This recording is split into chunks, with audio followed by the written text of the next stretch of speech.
तो हाथी, सप्तमुखी उच्चवैश्रवा घोड़ा और कामधेनु रूपी 5 गौ माताएं प्रकट हुई। नंदा, सुभद्रा, सुरभि, सुशीला और बहुला, इन 5 गौ माताओं की सेवा हेतु पंच ऋषियों ने इन्हें प्राप्त किया। जमदग्नि, भारद्वाज, वशिष्ठ, असित और गौतम। तो आइए आप और हम मिलकर करें गौ माता की वंदना। ओम गौ मंगलम, गौ मात मंगलम।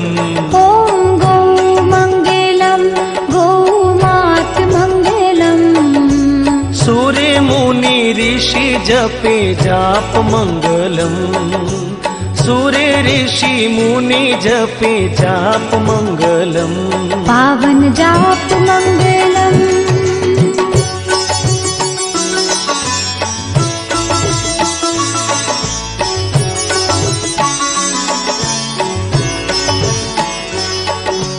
कोटि कोटि देव गौ अंग मंगलम।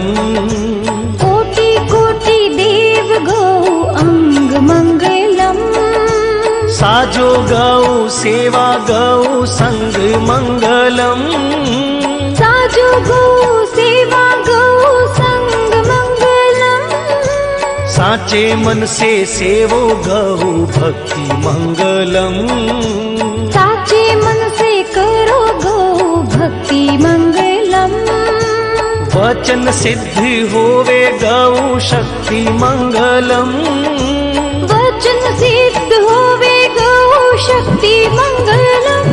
ओम गौ मंगलम, गौ मात मंगलम। ओम गौ मंगलम, गौ मात मंगलम। ओम गौ मंगलम, गौ मात मंगलम।